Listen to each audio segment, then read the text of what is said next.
Remember in 2008 that when major markets crashed, it took precious metals with it. I remember when I started in the business, I think silver was $6 an ounce ish, and it went all the way up to about, I think, $15 or $16. And then 2008 hit and it dropped to 8. And I remember we sold everything that wasn't nailed down in silver at $8. Thank you to our returning subscribers and guests. Welcome to my Silver and Gold Underdog channel. So I'm excited to have the leader of one of my favorite bullion dealers, Monument Metals, here as a guest. Mr. Jonathan Swyers is the founder and CEO of Monument Metals. So Mr. Swyers, thanks for joining us today. Welcome to the show. Thanks for having me. Hi, everybody. All right, great. So how long has Monument Metals been selling precious metals? So Monument Metals started, we actually just had our 5-year anniversary, I think 2 weeks ago. So selling online for 5 years. We were in business a little bit before that, before we were selling online. But me personally, I've been in the business for almost 20 years now. Okay, great. And so what are some of your interests in terms of silver and gold as a buyer? Oh, well, I'm kind of in the lower premium camp. So, I know there's a lot of really cool design things and a lot of collectibles. I haven't really gravitated that way. I'm more of a, silver bar, sovereign minted, silver fills, silver maples type of buyer when I can get them on a good deal, which I own a company, so I get good deals. So those kind of things are typically what I buy in silver. But if there's, the one thing that I buy that's sort of a guilty pleasure is I loved the 5-ounce silver America the Beautifuls. I have a full set of those in proof or not proof, but the mint uncirculated version, and then the bullion version as well. So I thought that was cool. So I did get those. So what are some of the challenges facing a silver or gold stacker right now? I think the biggest one is premiums that you're paying. It's no secret that premiums are higher ever since, COVID hit in 2020, and that's due to the demand, the level of demand out there for silver. There's a lot of talk out there about silver shortage. I haven't seen any of that. The slowdown is not in the availability of silver. The slowdown is at the mint level, producing the blanks and producing the bars that you need them to be in for retail customers to buy. Those mints, for whatever reason, are not producing a ton more than they have been. If you think about it from a mint perspective, why would I pay a ton of money to increase what I can put out on a day-to-day basis when instead I can limit what I'm putting out and increase my premiums and make more? So I think there's a little bit of that going on. To combat that, I think you've seen a lot of these sort of more interesting products kind of disappear from the market. Like, for instance, there are a bunch of round makers out there that have really kind of consolidated their business in private mints to where they're making maybe 2 or 3 main products that were the most popular and most profitable. And a lot of the, interesting rounds or series or all those kind of things have kind of gone by the wayside. So premiums are you going to be your biggest fight? I don't think we're going to return to, pre-COVID kind of premium levels, just because the demand is there, and if people are buying, those premiums are going to stay up. We've tried to stay as reasonable as we can. I know that's hard to say when I'm charging $10+ for Silver Eagles, but it is what it is on those. I think there are good deals out there, though. I mean, if you've been on our site, if you've been other places online, that silver bars in certain sizes can be had in better prices. I think silver rounds have started to come down a little bit in certain cases. So the deals are out there. You just got to kind of look for them. Sovereign minted like US Silver Eagles, I don't think those are coming down anytime soon. So anyone that calls and asks to buy Silver Eagles, I tell them to think about other options right now. So I've noticed some new products coming through your site. The Germania bars is sort of an option that I took upon myself for the alternative to the Eagles. So what kind of new products have you brought in that have been successful? Well, that's a good question. And, to speak to the Germania part, they do a really good job on their bars. And I think what I was saying before about private mints limiting production and, not necessarily limiting, but not expanding production, has sort of left a bit of a window out there for up and coming mints to be more competitive and try a little harder on what they're putting out. For instance, those Germania bars, every single bar comes shrink wrapped in plastic. It's got the hologram for anti-counterfeit. It's got the nice boxes for each individual bar. Most mints aren't doing that kind of stuff, and even if they are, they're charging big premiums to do it. But Germania has really been stepping their game up in that sense, and they've grabbed a decent amount of market share doing it.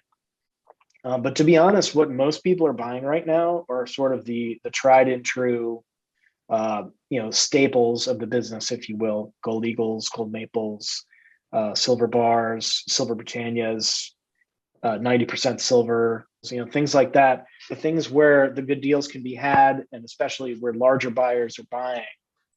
That's where most of our focus has been recently, because there haven't been as many new releases as maybe in years past, because of these mints not really necessarily having the mint time available to make some of these interesting designs and new products. So I don't know what you would consider a large buyer versus a smaller buyer, but do larger buyers buy different products, or just more product? The larger the sale, I'd say the less variety. You know, let's take another Germania mint coin. We released I think the Valkyrie, I think a week or two ago, something like that. Pretty coins, very interesting, but they're high premium. They're like 10, 11 something ish over spot. I don't remember the exact number, but very cool coins. But when people buy those, nobody's spending $30,000 on Valkyrie coins, because you can do that much more cost effectively other ways. So, when we sell, more interesting collectible pieces, you're selling 1, 2, maybe 20, maybe 50 of those at a time. But, if a guy calls and says, I've got 50,000 for my IRA, what do you think I should put in it? I'm not going to bury him in high premium stuff. I'm going to say, look, I can sell you Nadir 10-ounce bars that are IRA approved. It's $265 an ounce over spot. You should do those. Right. So that's where a lot of that kind of business goes. What are some of the better products for a fractional gold stacker these days? Price wise, Eagles are not the best, but I've always liked fractional Eagles more than any other type. If you're going to stay away from the Eagles, I like the Britannias. The Britannia has done a lot in terms of anti-counterfeiting. They've even improved the design quite a bit. It's a very beautiful coin. The only thing I'll say about the Britannias is that the way that they're packaged in the tubes, the queen's face on the cheek is the highest point on the coin, and the way they package them in the tubes, that rubs a lot of times, even straight from the mint. They can get a little scratching right here on the face.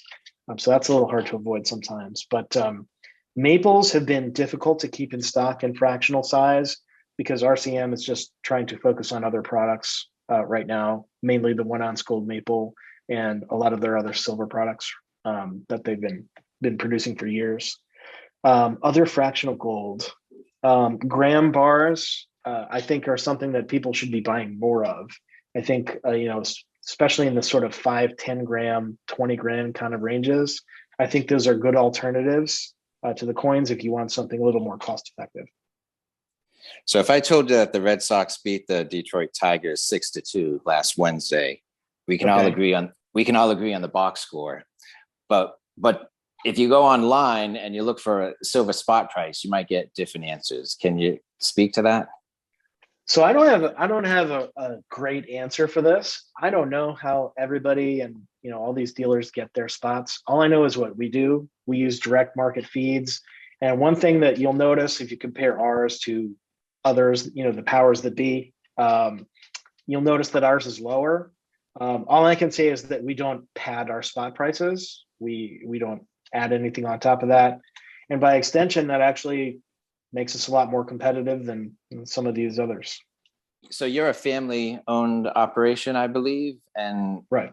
And so, what can you tell us about some of the consolidation that's happening in the silver distribution or production? Right. So, I've been, this is an independent business. I started it myself. It's my money. There's no outside investors. There's no parent company. There's nothing. It's just us. And I think when I started in the business, almost 20 years ago, I think that was the majority of places. There was a lot more LCS, local coin shop, mom and pops, things like that. And the online sort of era of precious metals was just getting started. I think over time, what we're seeing is we're seeing some larger companies, and I'll let you guys figure out who those are, but larger companies are trying to consolidate and buy up a lot of these online dealers. So it looks like you're going to, or that you have a whole plethora of choices.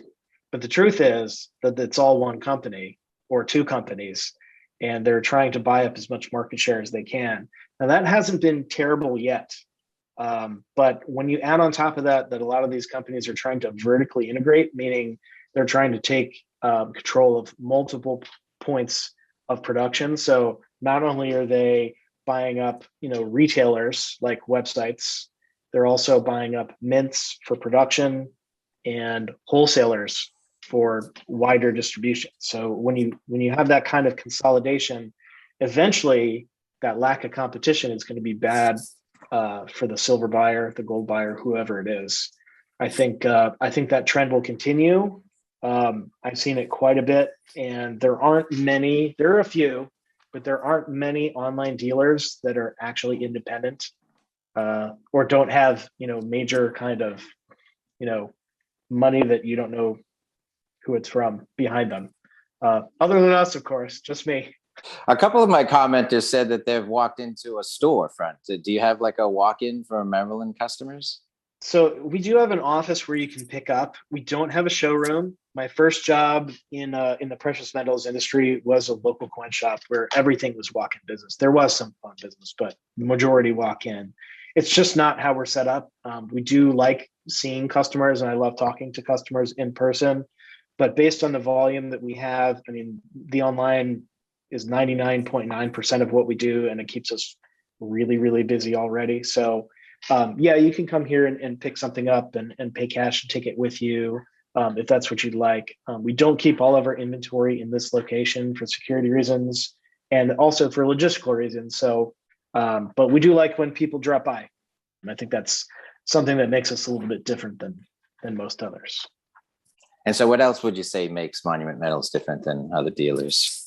I mean, I would say that I think we're a really good combination. I mean, let's be honest, you can buy a lot of the same products from just about anybody. I mean, you can buy gold eagles anywhere, you can buy silver eagles anywhere.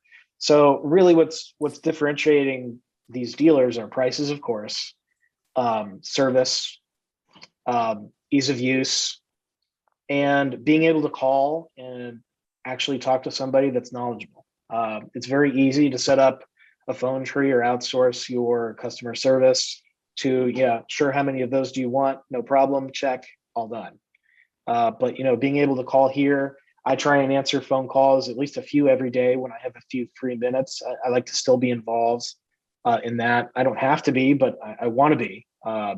And my staff all learn from me. So I'm trying to make sure that everybody sort of, that kind of comes down the chain through everybody, and give a little bit more of that personal feel to the online game, which can at times feel very impersonal. So I think if you asked your viewers or looked around online at message boards and things like that, pretty much anyone that's ever called here or dealt with us personally has nothing but good things to say. And that's because we try really hard to make sure that the experience is good for everybody. Okay, so we've covered a lot. Is there anything else you want to talk about? Well, I don't know. A lot of people ask me what silver is going to do or gold is going to do. I don't know. I left my crystal ball at home. But I will say that, if you follow the way that silver has acted in other economic stressful times like 2008, remember in 2008 that when major markets crashed, it took precious metals with it. I remember when I started in the business, I think silver was $6 an ounce ish, and it went all the way up to about, I think, $15 or $16. And then 2008 hit and it dropped to $8. And I remember we sold everything that wasn't nailed down in silver at $8. And then, within, I think, 2 to 3 years of that happening, silver was 50.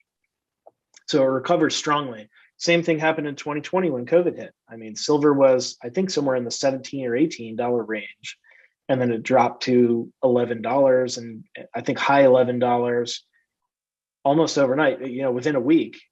And, people were buying everything. I had to turn off almost everything on the site because we were completely sold out and I couldn't get more. So, yeah, I mean, I think that'll happen again. It just seems like it's happening this time a little bit more slowly. It's a little more, sort of incremental losses in the market because of the way that they're raising the interest rates, a little bit at a time here and there. But I personally think that in the short term, you'll probably see lower silver prices. I don't know how low.